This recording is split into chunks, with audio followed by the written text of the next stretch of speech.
Welcome to TaiwanTalks, providing the latest global news from a Taiwan perspective. I'm Albert Cho.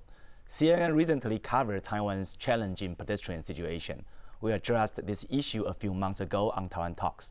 Tragically, a reckless driver in Tainan struck a mother and her 3-year-old daughter at a crosswalk, resulting in the girl's untimely demise. Now, the government appears to be genuinely committed to creating a safe traffic environment for pedestrians. Today, we discuss what Taiwan can learn from international experiences. Joining us for this discussion are Lai I-chung, President of Prospect Foundation, think tank in Taiwan; Yao-Yuan Yeh, Endowed Professor and Chair of International Studies of Political Science at the University of St. Thomas; finally, Jiho Chang, TPP Keelung City Councilor. A very warm welcome to all on the show. Okay. Thank you. In 2022, close to 400 pedestrians lost their lives in traffic accidents. Since the end of March this year, a new regulation was put in effect requiring motorists to give way to pedestrians and keep a minimum distance of 3 meters. To enforce this rule, the fine for not yielding to pedestrians has been raised from 2,000 NTD to 2,800 NTD initially, and then increased again to 6,000 NTD by the end of June. As a result, at least 400 traffic tickets have been issued since the implementation of these updated measures. So I guess my first question goes to Jiho. So do you think the raising fines for drivers enhance pedestrian safety in Taiwan in general? Generally speaking, yes, of course. We can see from examples in Japan where the fines for not yielding to the pedestrians is really, really high. And the problem is not about the fines. The problem is about execution always. There is already laws that prohibits drivers and cars from crossing when the pedestrians is walking, but seldom are these laws really executed by the police officers, because we can see there's a lot more cars than the police officers, the police force. So by implementing and executing these laws recently, we can see that more drivers are aware. Not just drivers, but also scooter riders as well, are aware that there are going to be police officers waiting on the other side of the crosswalk or the traffic light to enforce this law. So by doing that, and if we can extend it through a period of time, maybe a year or maybe a year and two. But also, on the other hand, we really have to also raise not just the fines, but also the police force, right? Basically, the pay and all the other labor costs that comes with the increased police force enforcing these laws. That would be a more complete package of a plan that we can push through. Right. I mean, after all, policy implementation is not free, right? It takes some efforts. The Executive Yuan has announced a 7-year plan with a budget of 40 billion NTD to promote the Pedestrian Priority Action Plan, which includes improving 80 kilometers of sidewalks and leveling 20 kilometers of storefront overhangs, or we call it as a walkway. As a pedestrian, I would like to, I'm curious about Professor Yeh, Yao-Yuan. What's your take on this action plan? No, I think the action plan is fantastic.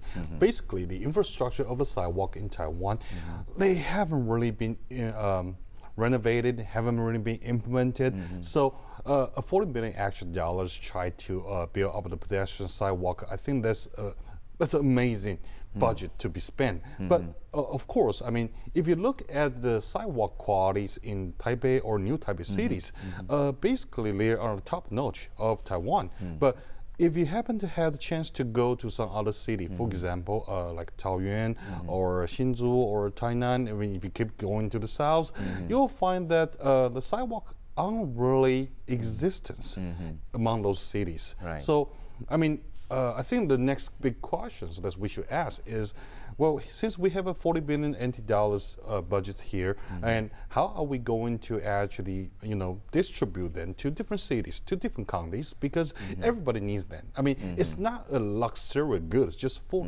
Taipei and New Taipei City. It's something that every city should have, and every county should be able to enjoy.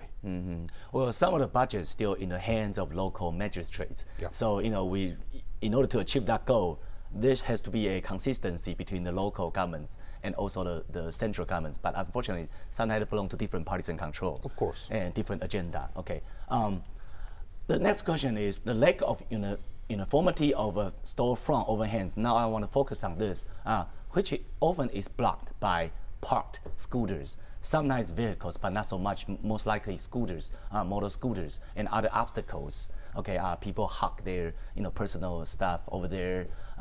Get in the way of the pedestrians' way.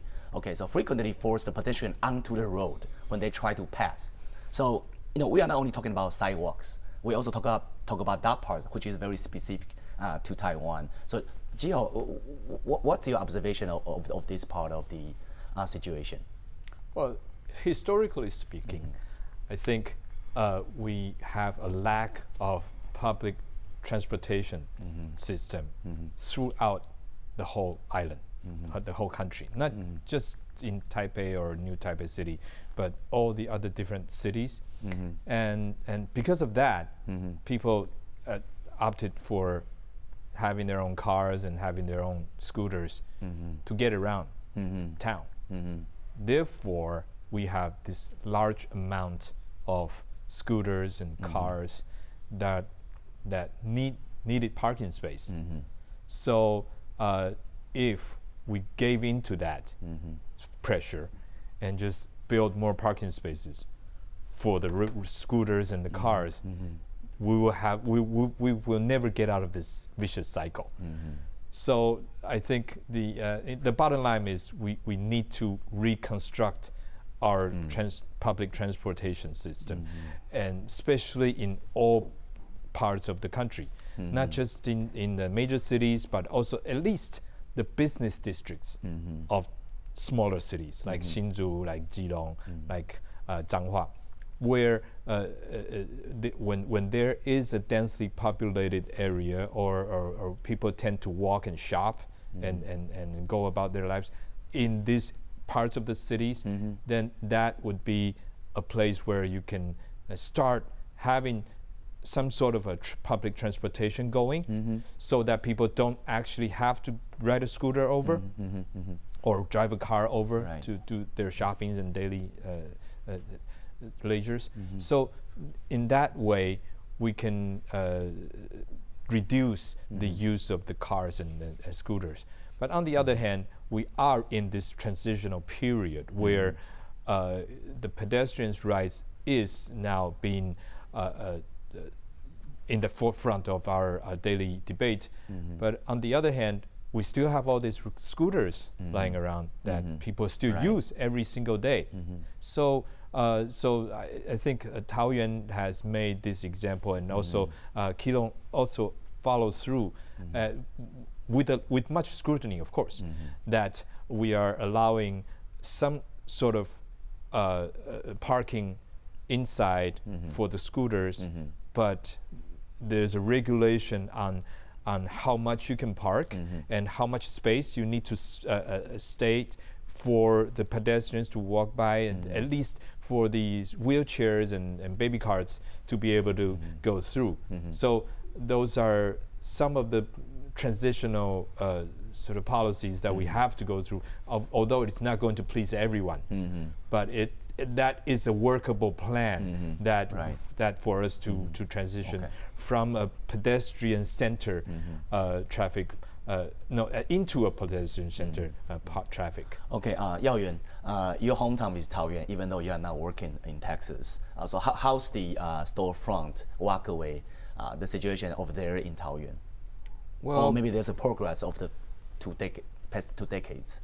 of course, I mean, I have to be honest with you. I haven't really been back to Taoyuan for many years. Okay. So I Right. don't know what the situation now, but from my past observations, I think one of the key issues that we observe, and I do concur with Jiho that we just need to revamp the current policies just to allow more parking space for scooters, for cars, so that those mobile vehicles won't be able won't be using the storefront overhangs. But on the other hand, you have to also consider that. I mean, who actually owns the storefront overhang? Is it a part of a pedestrian sidewalk, or is it actually part of the owner of the house, right? So, I mean, that debate will continue, and I think we need to have a uniform policy across the country. I mean, not just in each city, not just each city just play their roles, and on the other, and we also have to consider that. I mean, how much right can we force the owners of a house to give in for pedestrian safety, or to allow a bigger space for pedestrians? And I think that's going to be a continuing debate in Taiwan. Okay, President Lai, the fine for pedestrians now stands at 500 NTD. Following the enforcement of the new regulation, public discourse has centered around a different phenomenon: the observed change in the pedestrian behaviors. Including standing in the middle of the road, taking photos, running red lights, and also other related conduct. So does this content expressed that by the drivers, automobile or scooter, reveal pedestrians reckless regarding the rights of way in Taiwan, you think? Well, I think that we really need to put that into perspective to compare before and after those announcements. The very strange behavior of the pedestrians at the sidewalks or in the crossroad, would that also appear in a much higher frequencies? I think that needs some scrutiny about the studies. But I also believe that right now, of course, due to the various incidents to the pedestrians, that makes Taiwan has the international fame as the hell for the pedestrians.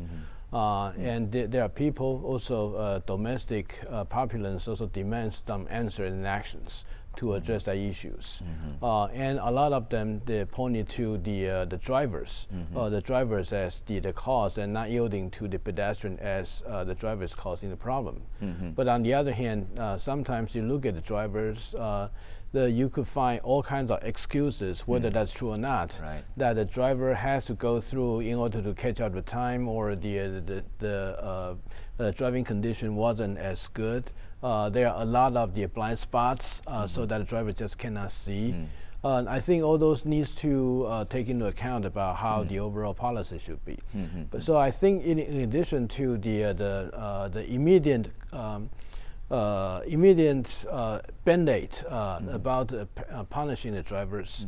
Another thing we need to really look at is about the road system in Taiwan, especially when we look at the incidents that happened, because many of the discussion focus on how, like in the cities, the pedestrians have been hit, but it also seems to me that we have a much bigger casualty rate for pedestrians that's in a rural area, in which they have been hit by the car that's driving at very high speed, especially big trucks, due to their need for transport the very important goods, or the sandstones, for examples. Then that kind of casualty actually point out a very different phenomenon. It's not just about the people who are not yielding, but the lack of the monitoring, and also the lack of the enforcement system to really look at the situation. Another thing about it is that I think if you look at many of the Taiwans, especially in the cities, why the pedestrian they weren't able to walk through, a lot of them actually also the houses, they occupy this public space, and they occupy for a long time, then become like private on their own. But if you really check the ownership of those areas, you could find almost like 80% of the houses they extended away, all the way to the road, and then force the pedestrian they cannot walk. And sometimes that if the roads are just too narrow to pass by, and some of them actually caused by the competition to get ahead on the spaces for their home, then that area probably have to be designated as undrivable. Yes, the people living in that area will probably be taken away about the transportation benefit from the public transportation or the cars, for example. But well, if you want to do that due to your own action, this is the consequence. Right. President, I mean, you are pretty well versed in the situation in Japan. Japan also has a similar provision. According to the Article 38, Paragraph 2 of the Japanese Road Traffic Act, vehicles are required not to obstruct pedestrians from crossing the road, even at intersections or area without crosswalks. So could you very brief, introduce to our international audience, how did they work in Japan? Well, just my very primitive experiences while I was living in Japan. Yes, you just walk over there, and when a car found you, even though you are not passing through, you're just standing there. The car just wait until you pass through. So a little bit just like what we are implementing today in Taiwan. And some people argue that how that's going to cost Japan about the efficiency for delivery and the transportations. But it seems that Japan, first of all, they have a very intense public transportation systems, so that the reliance on the individual car, that is not going to be there.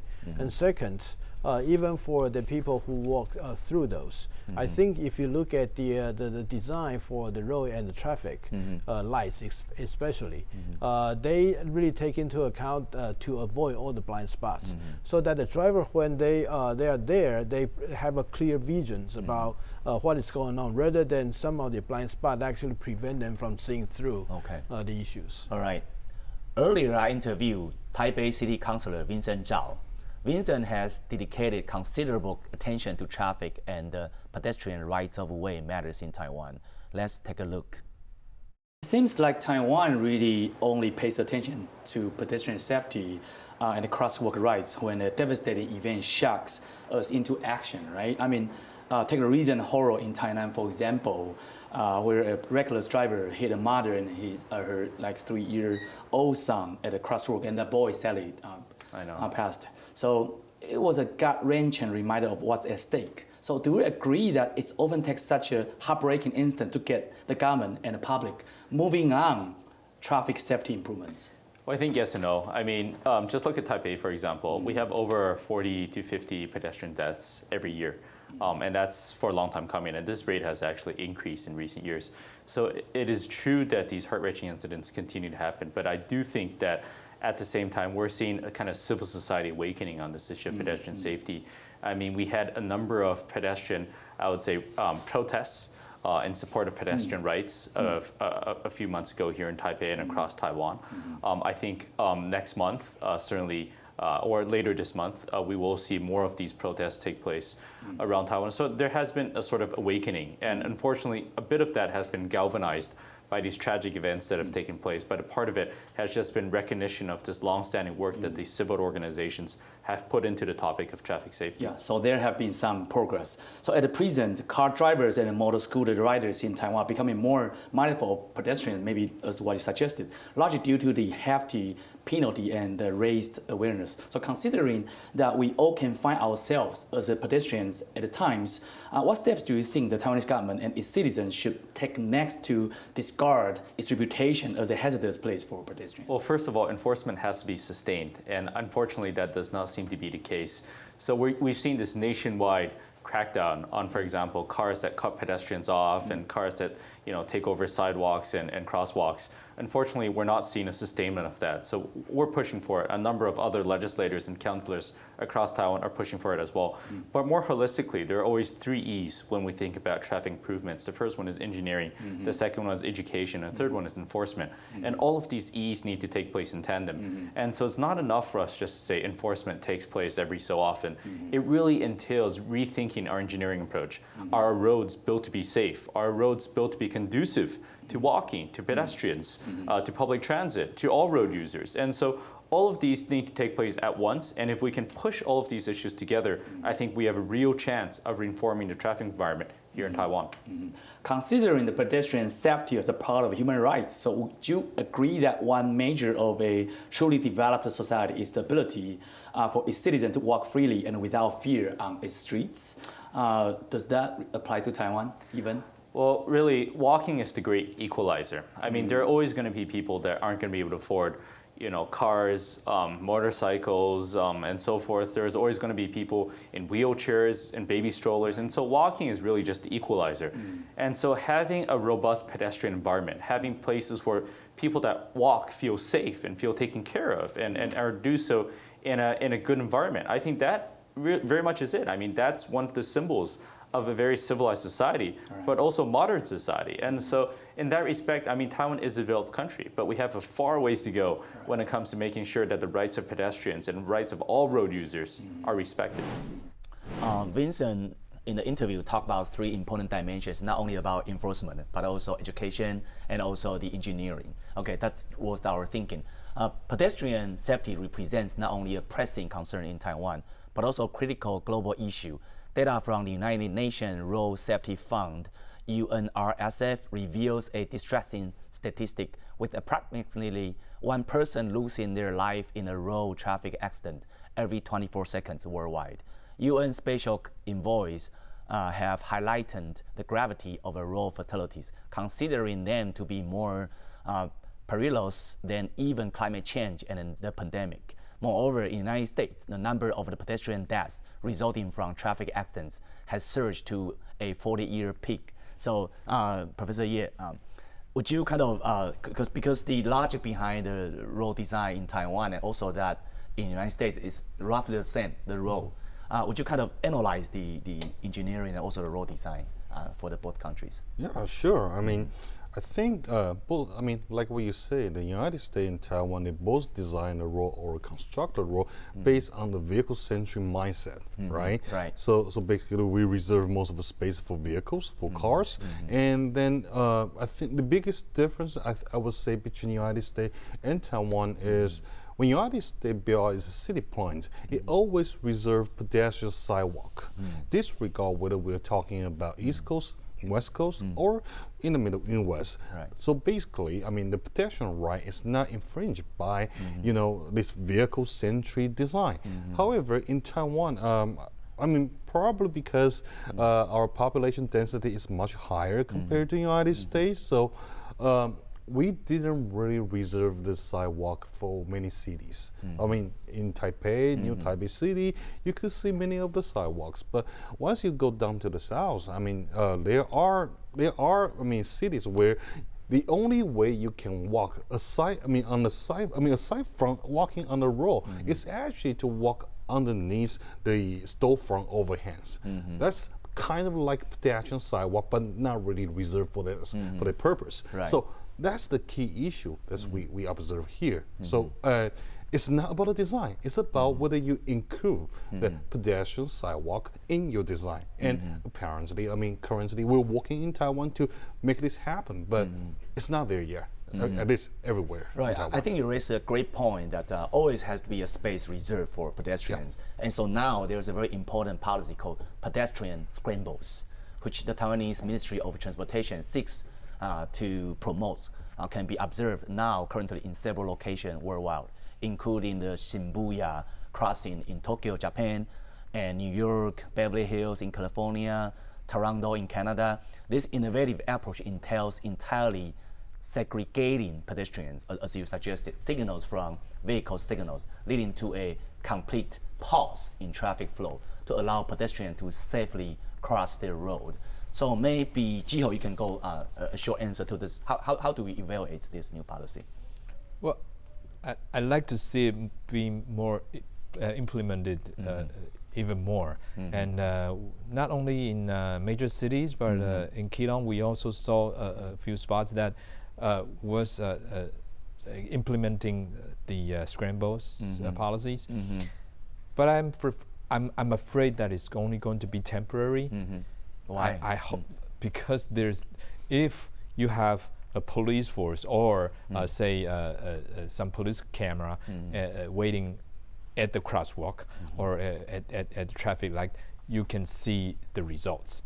But if you don't, then things will turn back to normal, like just like one day after. So that in that sense, we really need to ramp up the police force, the budget for the enforcement of these policies, so that we can really see a change. Now, yes, Vincent, of course, talked about education and engineering. Those are very crucial.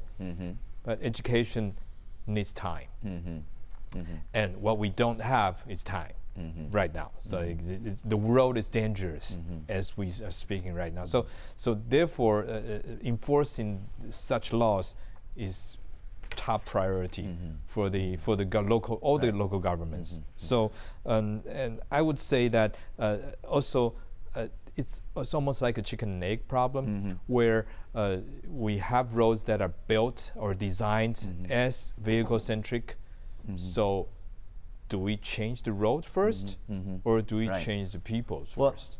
Two things. Number one is that the pedestrian scramble normally is implemented in crowded places like night markets. So when all the pedestrians crossing the street, people are so many that the cars and the motorcycles they dare not to run into. So that's one thing. The second thing is that that will lead to the delay in change of the lights.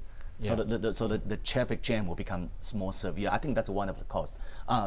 President Lai, what's your evaluation of this? I have to say that the building the pedestrians walk the rights into the traffic regulations, that is important. For example, in the movie scene, everybody know about the Shibuya, those famous things that when the light come out, all the pedestrians just coming out in all directions. But people forget to mention that it is part of the built-in, so that they have exclusive pedestrian walking period, and then the next for the cars in different directions. But the issue is just basically that you have pedestrians time, and then you wanted to reduce a little bit about those time excluded for the cars. The good thing is that because in the past, when we do not have that kind of the separations, then the car and the pedestrian in the similar direction, but sometimes they are just crossing through, put both car and pedestrian in a very, very difficult spot. And the car has to wait and pedestrian has to run. So by having a exclusive pedestrians time for every traffic crossings, sometimes actually will facilitate the better transportation themselves. Okay, let's take a look at some statistical fact about this idea, pedestrian scramble. A partial implementation of this approach has been observed in certain areas. As the end of May, Taipei City leads with the highest number of locations, amounting to 637 places where pedestrian exclusive signal phases have been introduced either throughout the day or during specific time periods. Cities with notable implementation include Kaohsiung with 441 locations, New Taipei City with 257 locations, or like Taoyuan City with 103 locations, etc. So, Professor Yeh, Yao-Yuan, any similar design like this in the United States? I mean, I did see similar designs in New York City. So if you find the places where there are a large number of pedestrians walking on the road, you could identify similar design. Of course, they're doing something that's more like a Shibuya. So it's an exclusive time for pedestrians to cross the road instead of a mixed design. I think in Taiwan, what we have seen is maybe the sidewalk time will be shorter, so that we allow vehicle to actually cross the road, make a right turn, or make a left turns. But in other cities that I have seen, is basically just have exclusive time for pedestrian crossing the traffic light. So I think that's very important, and that could delay the vehicle, or they could delay delay the traffic. But that's a necessary cost, because by doing so, you're not you're not forcing the people to run to cross the road and run into time with the cars together. And on the other hand, I mean, it's just reminding me that, you know, I mean, in Taiwan, I mean, aside from this scramble policy, another direction that we need to think about is we have, I mean, like I say, in the United States, you will see this similar design when you see more pedestrian, like in New York City, in San Francisco. But that's because a lot of people walk, not many people drives in those major cities. But in Taiwan, even in Taipei City or New Taipei City, where you do observe a higher number of pedestrians, you still see a lot of cars on the street. I mean, of course, compared to 20, 30 years ago, we have a more convenient public transportation systems where people take buses, take metros, but you still see people drives every single day. And that could be another reason that's how we can improve the current policy. There's a mindset I knew was such that the traffic was intentionally jammed so that people, instead of driving cars or riding a motorcycle, they would take the public transportation. That's kind of one of the arguments in Europe, but perhaps it's not so in the United States. Okay, Jiho, so you mentioned several costs associated with adopting these pedestrian scrambles. What other difficulties local government has to face? I mean, you are a politician, you belong to a party. It's inevitable that each party wants to reap the benefits from such policy, the performance of it. So would you kind of analyze it in a more political structure way? Well, just like we said earlier, it's an egg and chicken problem. You mentioned that if we really implement this scramble policy, then the traffic jam will be even more severe. Now, what the Keelung government is trying to introduce is valet parking. So people who drive all the way down to Keelung night market and they valet the car out to some other servicemen, have them park the car for them, and they can do their shopping at the night market. Although it's not very pragmatic in my eyes, but that's a way of a kind of a solution that they try to come up with. So the bottom line still is there's too many cars out there, there's too many scooters. People still tend to use this as their primary transportation because there is a lack of public transportation. Therefore, other root cause. In the end, I think what we really need to do is to increase the penetration of our transportation system, not just in the metropolitan areas, but also in the more rural areas like Keelung City, and at tourist spots as well, because that's how usually people go there. They drive to the beach, they drive to the parks and whatnot for leisure and whatnot. So in the end, if we can get to these places with transportation, it doesn't have to be a subway. It doesn't have to be a mass transit. It can be bus. It can be buses that are on time, that have seats available for you for the families.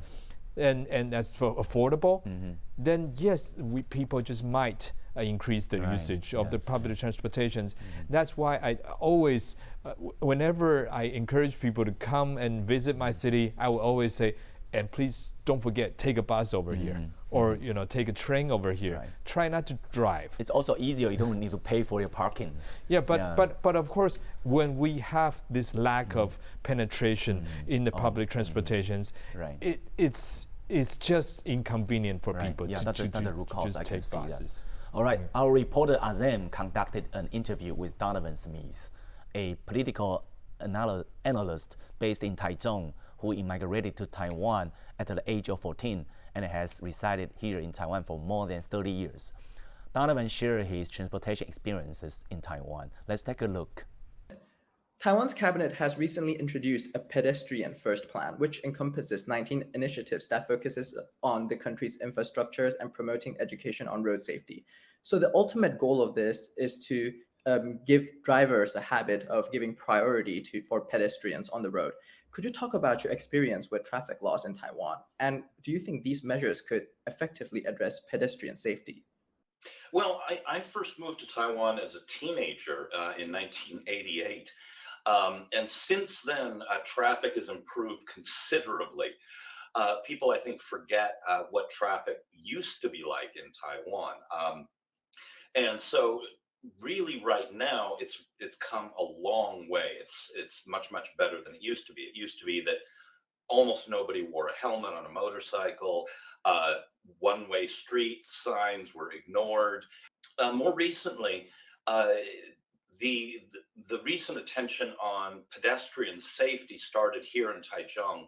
Or there's actually two different things that came up. One is a CNN report talking about how Taiwan was a traffic hell or a pedestrian hell. And then there was a tragic incident here in Taichung, which I reported on ICRT, where a family, a mother and child, a family was crossing the road and a bus hit the child and the mother, and unfortunately both of them tragically passed. The bus couldn't see them and was making a right turn. They were crossing the road legally. So that kind of kicked it all off. Now, you'll notice that the government put in stricter regulations and then dialed them back a little bit. Now, I'm not sure how much of an impact these new regulations will have. I suspect that fines won't do very much. Another incident that we covered here in Taichung is there was a woman at a crosswalk in the Shalu district here in Taichung, and there's footage of her waiting, and she was at the pedestrian crosswalk right after the government announced all these initiatives, and she was trying to cross. There was no traffic light at this intersection. 24 vehicles were filmed ignoring her, not letting her cross on the zebra crossing. And then she finally saw a gap. She started crossing and she was hit by the 25th vehicle, a scooter. Now, she wasn't too seriously injured, but it kind of illustrated the problems that the government has in implementing this. My suspicion is that the educational portion, if they do a good job at it, would probably be more effective because most people are not going to even be aware of the increased fines. But the culture has to change, and we've seen, over the years, we've seen driving culture here change and improve significantly. But there has always been kind of a might is right kind of mentality. In other words, the bigger vehicle, the more heavy, dangerous vehicle has right of way over anything smaller. And so pedestrians being the smallest on the pecking order, of course, have the least right of way. So changing that mentality, I think, will take a lot more public education. In your opinion, what are the root causes of Taiwan's traffic conditions and how could they be better addressed? Well, Taiwan was traditionally an agrarian society and then industrialized very rapidly.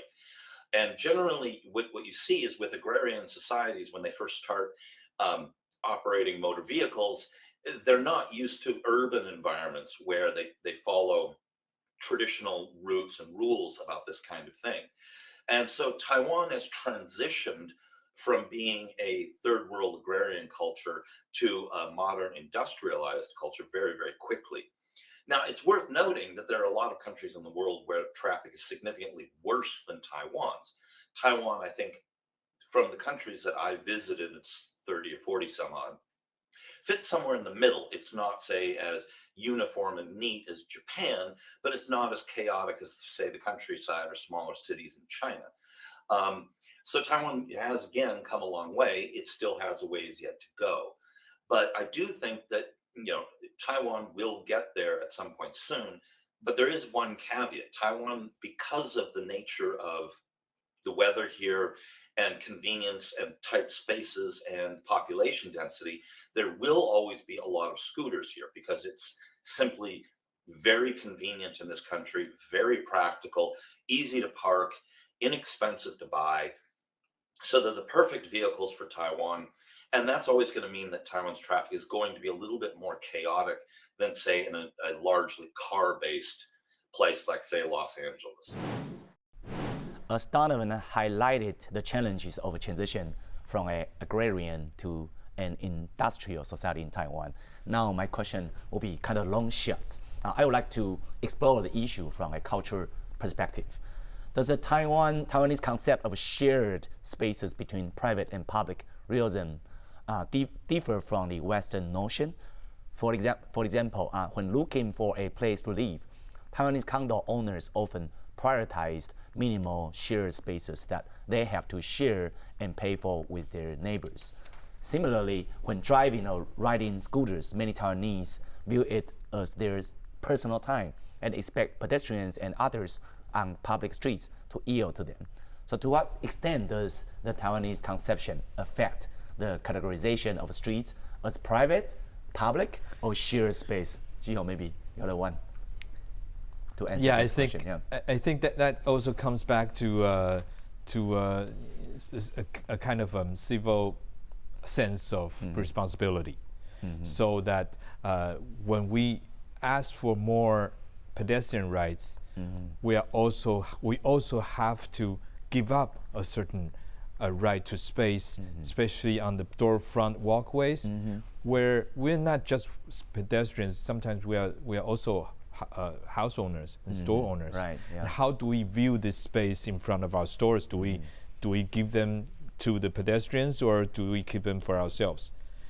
So I think that's something to talk about. There is always a giveaway, and so I think in the end, of course, let's try to push for more comprehensive restructuring of the public transportation systems, so that any alternative to our current predicament that we have will be pragmatic and workable. And so if it can be workable, that means we are taking responsibility both as pedestrians and as drivers or riders, that we understand what the other parties are like. There's a space for them, there's a space for us, there's a time for them, and there's a time for us. We can't always win in any situation. So there's always some kind of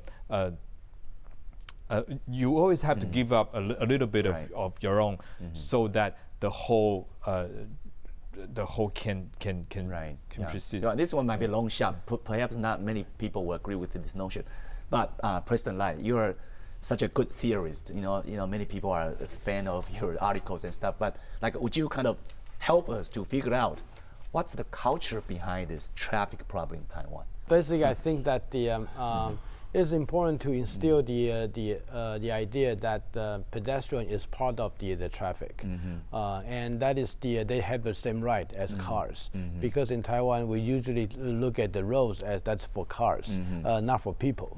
So I think that is a basic issue that needs to be addressed here. Another thing is that just like what the Jiho has said about we have so many cars and so many scooters. So about the idea of shared scooters specifically, that needs to be done.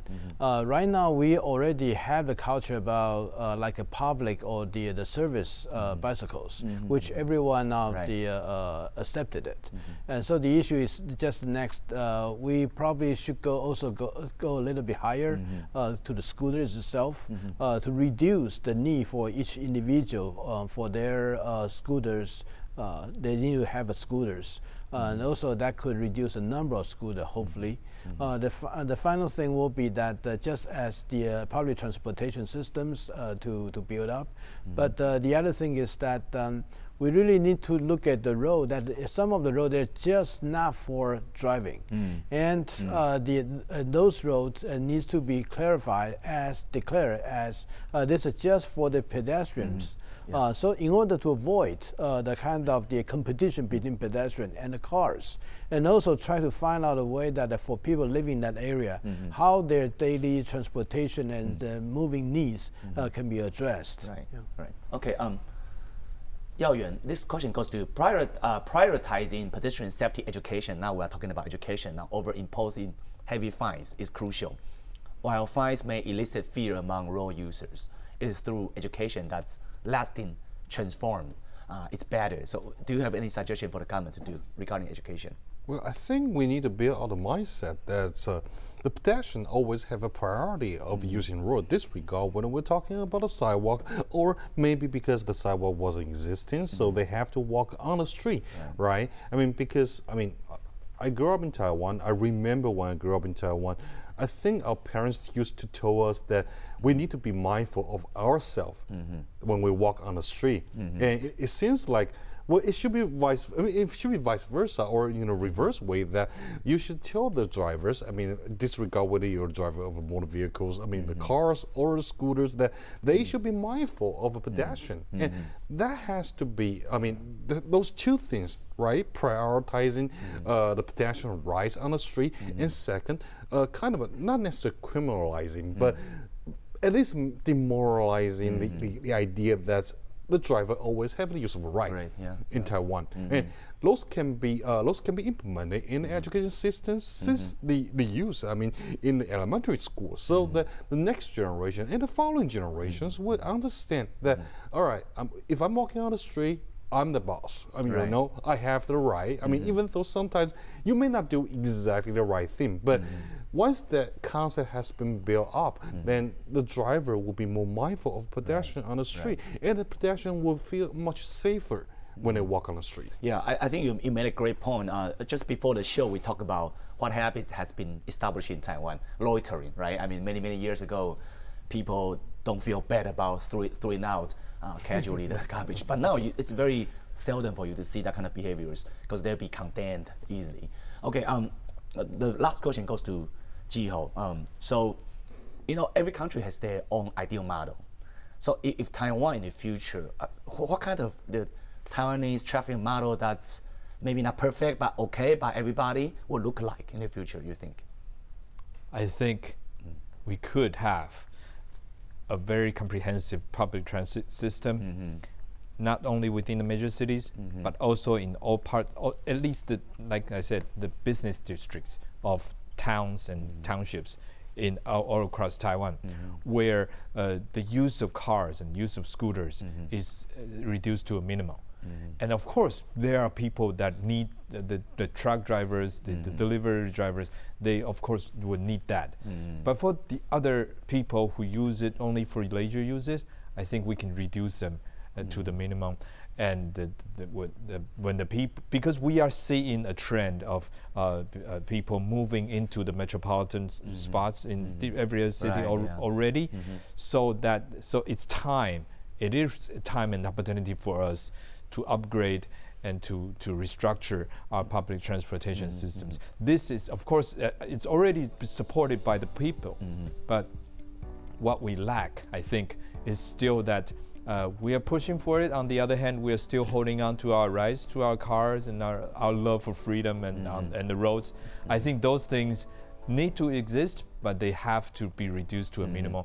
And that's the sort of the ideal future I see in the development of the Taiwan transportation in the years to come.